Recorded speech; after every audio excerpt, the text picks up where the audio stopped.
Good morning 10th class.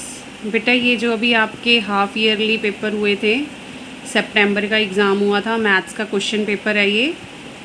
सबसे पहले इसमें 1 मार्क के क्वेश्चन हैं, सॉल्व्ड है ये, ठीक है।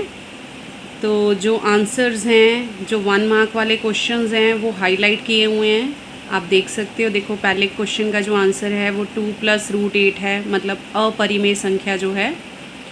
दूसरे में आपको शून्य ज्ञात करने थे, वो भी हाईलाइट किए गए हैं। गुणनखंड वाली विधि से आप लोग कर सकते थे इसको। तीसरा पूछा हुआ है कि 0-8 बिंदु कहाँ स्थित होगा, तो क्लियर सी बात है कि ये y अक्ष पर स्थित होगा। अगला आप देख सकते हो 4th क्वेश्चन। इसमें 2 त्रिभुज समरूप दिए हुए थे, ABC और PQR। A का मान दिया गया था, B का मान दिया गया था, तो पहले C का मान निकालना था आपको। कौन से मेथड से कि त्रिभुज के तीनों कोणों का योग 180 होता है, तो C और R का मान बराबर है क्योंकि दोनों त्रिभुज समरूप थे। 70 डिग्री आंसर है इसका, वो भी हाईलाइट किया गया है।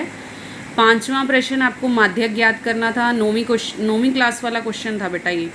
पहले इनको लाइन वाइज लिखना था, पहले छोटा अंक, फिर उससे बड़ा, फिर उससे बड़ा। तो जो संख्या मध्य में आनी थी वो इसका माध्यक होनी थी। इस प्रश्न का जो माध्यक है वो 7 है।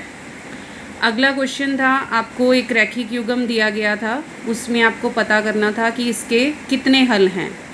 तो इस प्रश्न में A1/A2 बराबर B1/B2 बराबर C1/C2 मेथड से आपको पता चल जाना था कि इसके अपरिमित अनेक हल हैं। 7th क्वेश्चन जो है, सभी वर्ग समरूप होते हैं। समरूप मतलब जो देखने में सेम होता है। अगला प्रश्न, संभव घटना की प्रायिकता डैश होती है, 1 होती है। नेक्स्ट क्वेश्चन, द्विघात समीकरण का केवल एक मूल होता है, असत्य या सत्य। तो क्लियर सी बात थी, ये असत्य था क्योंकि द्विघात समीकरण है तो 2 मूल होने चाहिए। अगला था, ई की प्रायिकता आपको बताई गई थी, ई नहीं की आपको ज्ञात करनी थी। उसके लिए आपको 1 में से घटा करना था 0.01 को। तो इसमें आपको ये देख लेना कि घटा करना अच्छे से आना चाहिए, दशमलव वाली घटा थी इसमें। जो आपका 11वां प्रश्न था वो था कथन और कारण का प्रश्न। इसमें कथन और कारण दिया जाता है, आपको चेक करना होता है कि कथन और कारण दोनों सही हैं कि दोनों गलत हैं, या फिर कथन सही है कारण गलत है, कारण सही है या कथन गलत है। आपको दोनों चीज़ों को ध्यान से पढ़ना होता है, उसके आधार पर आपको उत्तर देना होता है। तो ये क्वेश्चन में हम देख सकते हैं, वर्गमूल 12 को अगर हम वर्गमूल 3 से भाग देते हैं, वर्गमूल 4 बचेगा, यानी कि 2। कथन सही है। दूसरा है, 2 अपरिमेय संख्याओं को भाग देने पर सदैव एक परिमेय संख्या प्राप्त होती है। तो ये चीज़ गलत है बेटा। अपरिमेय संख्याओं को भाग देने के बाद हमेशा ही परिमेय संख्या प्राप्त होती है, ऐसा कोई भी हमारे पास लॉजिक नहीं है। तो यानी कि कथन ए सही है लेकिन कारण आर गलत है, ग था इसका आंसर। ये आपके लिए नए इंट्रोड्यूस हुए हैं इस बार। नेक्स्ट आते हैं आपके 2 मार्क्स वाले क्वेश्चन। आपको क्लास में बहुत बार बता चुकी हूँ कि सिद्ध कीजिए कि ये संख्या अपरिमेय है, पक्का क्वेश्चन आएगा ही आएगा। और ये क्वेश्चन भी हमने अच्छे से क्लास में डिस्कस किया हुआ है।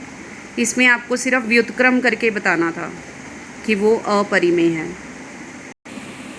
अगला जो 13वां प्रश्न था वो आपका AP का प्रश्न था, समांतर श्रेणी का। इसमें आपको चेक करना था कि क्या 301 समांतर श्रेणी का एक पद है या नहीं है।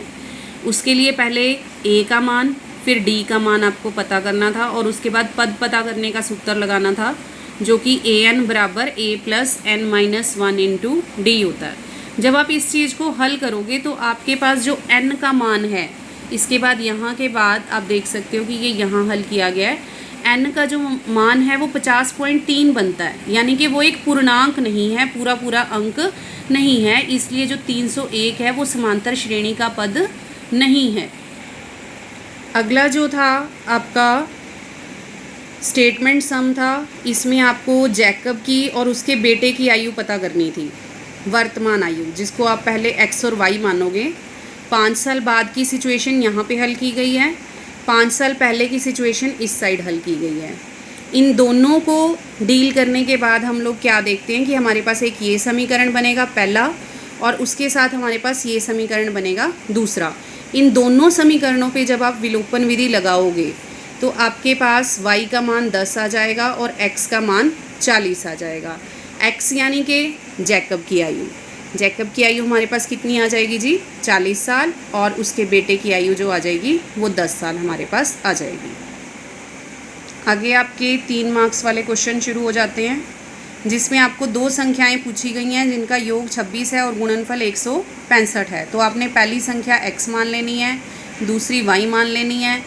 प्रश्न के अकॉर्डिंग यहाँ पे आ जाएगा x + y = 26 और x × y = 165। जब आप इसको हल करोगे तो आपको एक द्विघाती समीकरण मिल जाएगा, जो कि क्या होगा आपके पास y² - 26y + 165। यहाँ पे आपका y² - 26y + 165 बन गया। यहाँ से जब आप हल करोगे तो y के 2 मान मिलेंगे आपको, गुणनखंड विधि से हल कर सकते हो आप लोग। y का मान 15 और y का मान 11।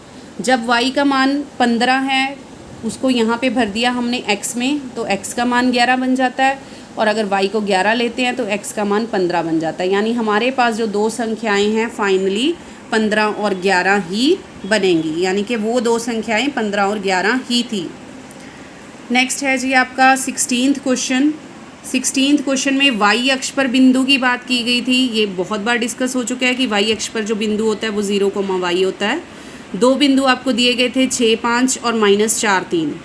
यहाँ पे क्लियर था कि आप लोगों को दूरी सूत्र लगाना है, जबकि बहुत से बच्चों ने इसमें मध्य बिंदु का सूत्र लगा रखा था। देखो यहाँ पे क्लियर लिखा है समान दूरी, समान का मतलब बराबर, दूरी का मतलब दूरी सूत्र।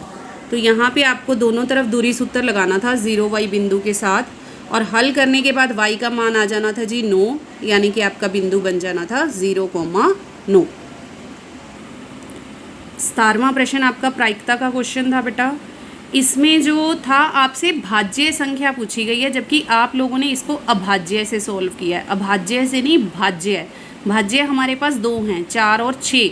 अगर हम लूडो वाली गेम वाला जो पासा होता है उस पर हम देखते हैं हमारे पास 2 ही संख्याएं होती हैं 6 में से, तो आपने 2/6 करके 1/3 आंसर निकालना था। ये 2 पार्ट्स ऑलमोस्ट सभी बच्चों के ठीक थे।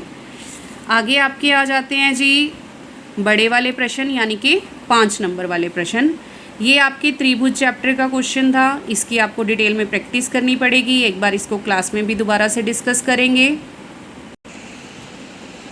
नेक्स्ट आपका प्रश्न है जी, आप देख सकते हो माध्यक का प्रश्न है। इसके बारे में क्लास में बहुत ज़्यादा बार हम लोग डिस्कस कर चुके हैं। अकेले अकेले प्रश्न का आपका टेस्ट भी हो चुका है।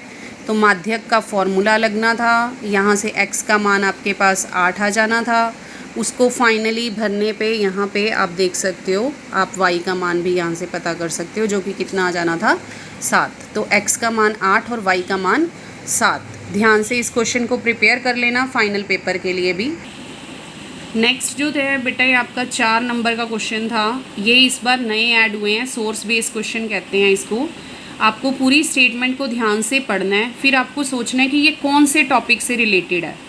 जब आप इस क्वेश्चन को पढ़ोगे तो आपको यहाँ से पता चल जाना चाहिए कि ये आपका समांतर श्रेणी यानी कि आपका एपी का क्वेश्चन है, जिसमें पहली लाइन में 10 कुर्सियाँ यानी ए 10 हो गया, डी की वैल्यू 1 है क्योंकि हर अगली लाइन में एक कुर्सी ज़्यादा है, और 15 पंक्तियों की बात की गई है यानी कि एन आपके पास 15 है। तो अगर आप एपी बनाते हो आपके पास एपी क्या बनेगी, आपके पास एपी बनेगी 10, 11, 12, 13, ऐसे करके आपको एपी पता चल जाएगी। फिर प्रश्न था कि 15वीं पंक्ति में कितनी कुर्सियां हैं, पद पता करने का सूत्र लगाओगे, आपको पता चल जाएगा कि 15वीं पंक्ति में 24 कुर्सियां हैं। अगला था कि सभा क्षेत्र में कुल कितनी कुर्सियों की आवश्यकता है, आप SN का फॉर्मूला लगाओगे, SN = n/2 A + L, तो आपको पता चल जाएगा कि उसमें टोटल 255 कुर्सियों की आवश्यकता है। नेक्स्ट है कि अगर सभी पंक्तियों में कुल कुर्सियों की संख्या समान हो तो कितनी पंक्तियां बनाई जा सकती हैं। तो क्लियर सी बात है कि 255 को 15 से भाग करेंगे यानी कि टोटल 17 पंक्तियां बनाई जा सकती हैं। और यहाँ पे आपका ये जो पेपर है ये ख़त्म होता है। सभी बच्चों ने इसको ध्यान से अपनी कॉपी में हल करना है और इसकी प्रैक्टिस भी करनी है। Thank you.